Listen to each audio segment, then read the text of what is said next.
That is a very high blood test. I'm taking you in. You said Treadwell, right?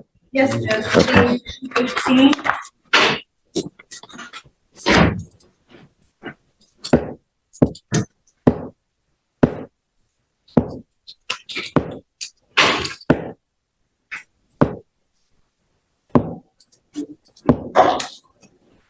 You were on bond for DWI, and now you've picked up another DWI.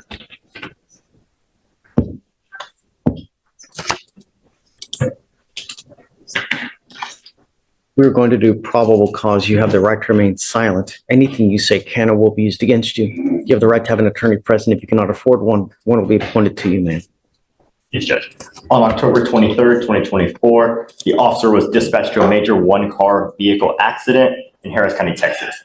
The officer made contact with a witness who observed the motor vehicle had left the scene but was still blocking a moving lane of traffic and had struck a school zone signpost. The officer also observed the defendant's motor vehicle had crashed in the direction moving against the flow of traffic, and the witness identified the defendant as the driver. EMS saw the defendant in the driver's seat of the crashed vehicle with her feet sticking out and the engine still running. Upon contact with the defendant, the officer observed bloodshot eyes, slurred speech, and unsteady balance on the defendant's person, along with a strong odor of an alcoholic beverage, and general disorientation and slow responses.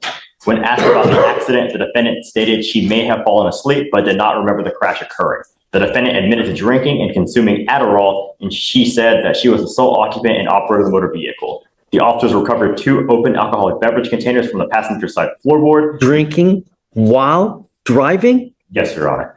And 4 unopened containers. Standard field sobriety tests were performed. HGN 4 out of 6, walk and turn 8 out of 8, and 1 leg stand 3 out of 4. A blood warrant was drafted and executed. And Judge, on the first DWI, the lab results came back as 0.286. 0.026.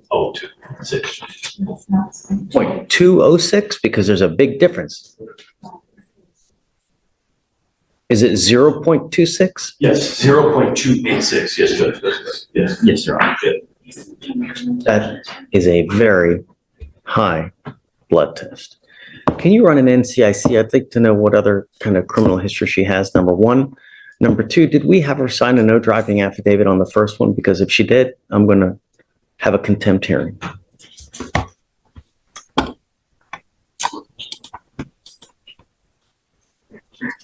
I don't see a no driving affidavit on file, Your Honor. Yeah, well, her driver's license wasn't eligible though on the second DWI. Probably because of the first and the ALR.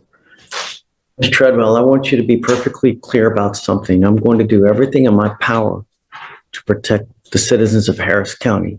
Every single day, someone dies because of a DWI in Harris County.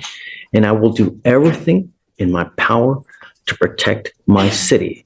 And if that means putting you in custody because you repeatedly flaunt our bond conditions, so be it.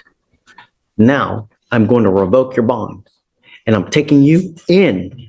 And now, if you do get out, you will have a strict curfew of 7 p.m. to 7 a.m. And I'm forbidding you from going within a car at all. You will now be signing an affidavit. And if I find that you drive, and I don't care what your reason is, I don't care if Jesus comes down and tells you he needs to ride to church, you get into a car and drive, I will have a contempt hearing. Every time you get into a car, it's up to 6 months in jail and a $500 fine. On one ankle, you will get a GPS monitor. On your other ankle, you're going to get a scram device, so I know that you're not consuming alcohol. As it stands now, I'm revoking your bonds and I'm putting them both at $25,000. Do you understand? She goes with you.